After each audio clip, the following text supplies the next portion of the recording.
Hello students, good morning.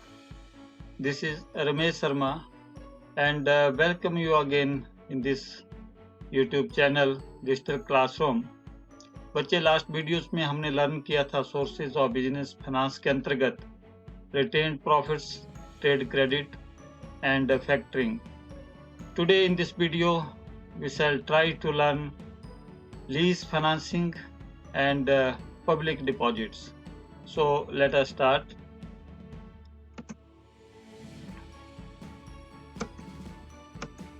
Sources of business finance.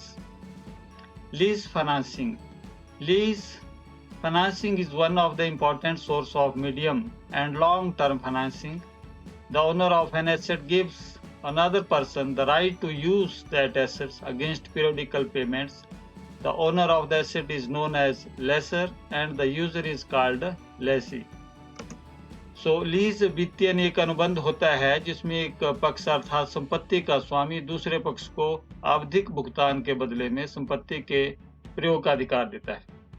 And दूसरे शब्दों में हम ये कह सकते हैं कि संपत्ति को एक निश्चित अवधि के लिए किराए पर देना और संपत्ति का जो स्वामी है वो पट्टाकार कहलाता है, जबकि संपत्ति का उपयोगकर्ता पट्टाधारी कहलाता है. पट्टाधारी पट्टाकार को संपत्ति के उपयोग के बदले में एक निश्चित आवधिक राशि का भुगतान करता है जिसे पट्टा किराया कहते हैं. इसको मैं आपको यहाँ पर एक एग्जाम्पल की सहायता से थोड़ा सा समझाता हूँ बेटा. सपोज यहाँ पर एक फैमिली है, वो किसी दूसरे शहर में जाती है किसी कारणवश on their transfer, family transfer या फॉर अदर रीज़न. एंड वहाँ पर वो कोई जो है मकान किराए पर लेते हैं मालिक से. तो वो जो मालिक से किराए पर मकान लेंगे वो this is a house and ये लीजी है, पार्टी है जो शहर बदल कर दूसरे शहर में गई है. एंड ये मालिक है that is called ledger and इसको हम बोलेंगे लेजी जो किराएदार है. एंड इसको पूरे को हम बोलेंगे लीज. इस जो एग्रीमेंट है इसको हम लीज बोलेंगे. एंड सपोज अब वो ऐसे तो नहीं रहने देगा, तो उसमें वो क्या लेगा, उसके लिए चार्ज करेगा, रेंट चार्ज करेगा जो मालिक है घर का. एंड वो उसमें रहता है घर में. एंड फर्दर जो है अब वो क्या करता है, जो लीजी है जो पार्टी है, मान लीजिए वहाँ पर कोई उस घर में कोई पिलर है. अब वो अपनी सुविधा के अनुसार उस पिलर को कुछ तोड़ने का जो है वो काम करता है. तो अब मालिक आता है कि आप ये सब क्यों कर रहे हैं, लेकिन वो कहता है कि जब आई आपसे बात हुई थी तब तो आपने ऐसा नहीं कहा था कि इसको नहीं तोड़ना है वगैरह वगैरह.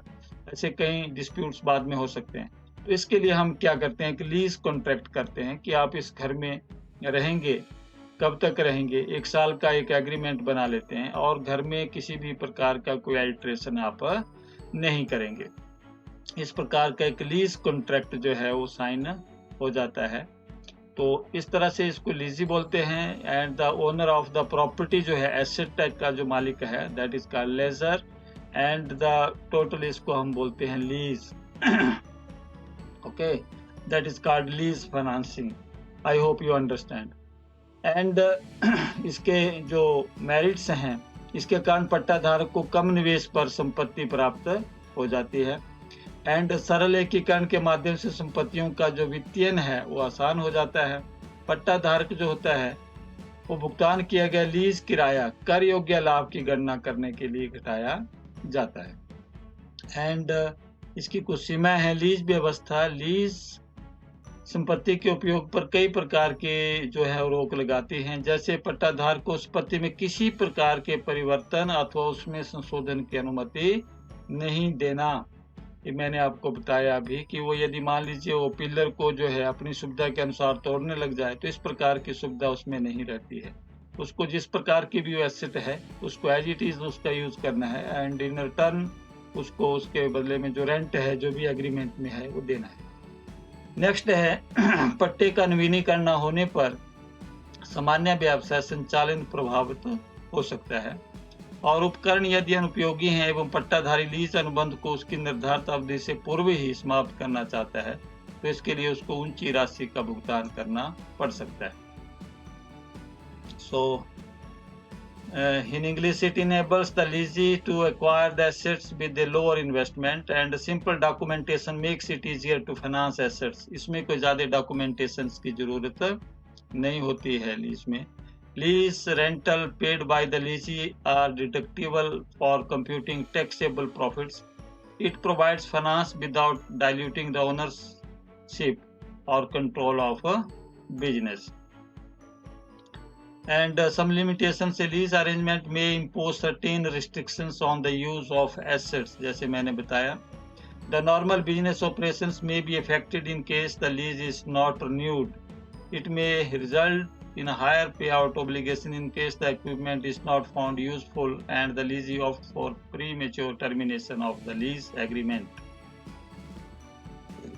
तो ये था बेटा लीज के बारे में, लीज फाइनेंसिंग। होप आपको अच्छे से समझ में आ गया होगा। नेक्स्ट है public deposits. Public deposits refers to the unsecured deposits invested in companies from the public mainly to finance working capital needs.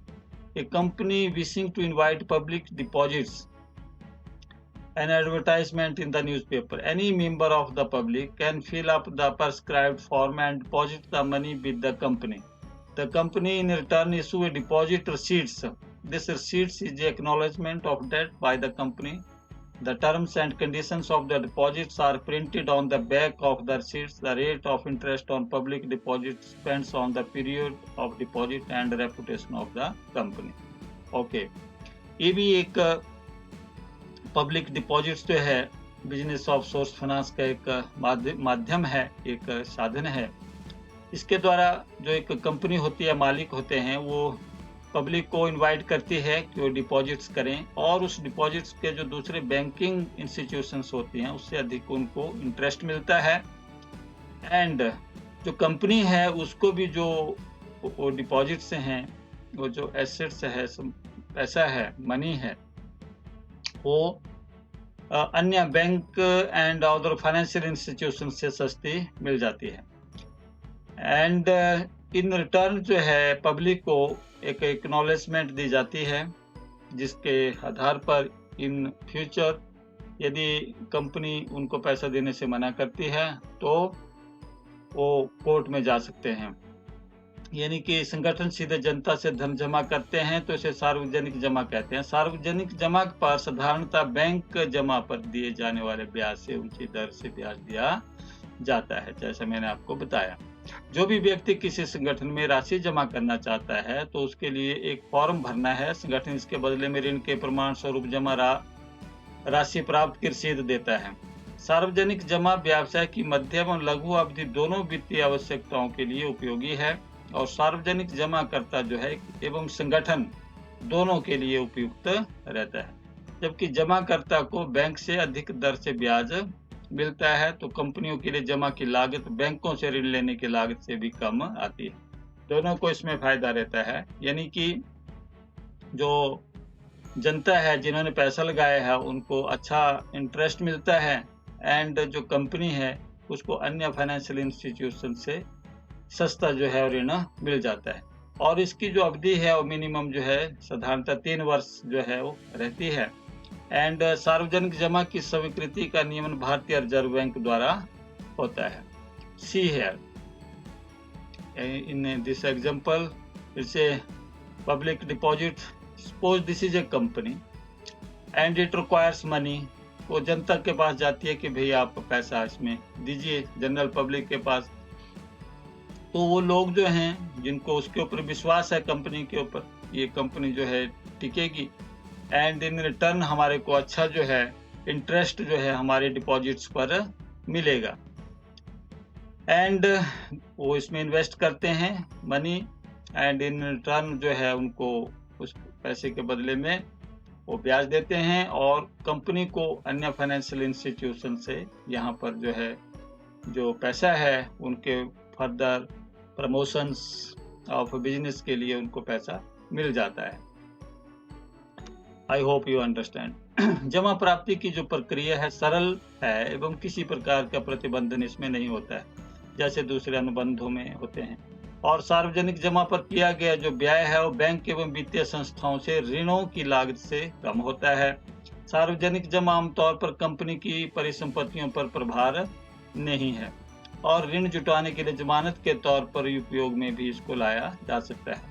तो जो जमाकर्ता के पास जो है वोट देने का अधिकार नहीं होता है, इसलिए कंपनी पर नियंत्रण प्रभावित नहीं होता है। एक बहुत बड़ा इसका मेरिट है, यानी कि उनको केवल अपने जो जनरल पब्लिक है, केवल अपने जो उनको इंटरेस्ट मिलने वाला है, उनका जो हित है उतना ही सीमित होता है। They have no right to vote. And next है इसकी कुछ डिमेरिट्स। नई कंपनियों के लिए सार्वजनिक जमा के द्वारा कोष जुटाना जो है कठिन होता है, क्योंकि लोग उनके ऊपर विश्वास नहीं करते हैं। या वित्त प्रबंधन का विश्वास योग्य स्रोत नहीं है, क्योंकि हो सकता है जब कंपनी को धन की आवश्यकता हो तब जनता सहयोग ही ना करे।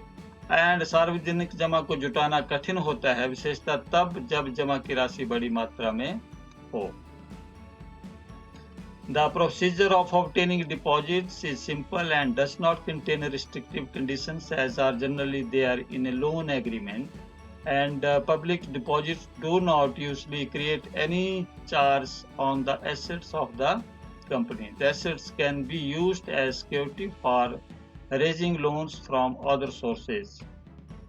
Here are some limitations. New companies generally find it difficult to raise funds through public deposits, and it is an unreliable source of the finance, as the public may not respond when the company needs money. Collection of public deposits may prove difficult, particularly when the size of the deposits required is large. So this is about this public deposits. Hope आपको अच्छे से समझ में आया होगा। Thank you. Do like, share and subscribe this channel, and keep on watching and keep on learning. बच्चे अपना ख्याल रखिए। Thank you very much.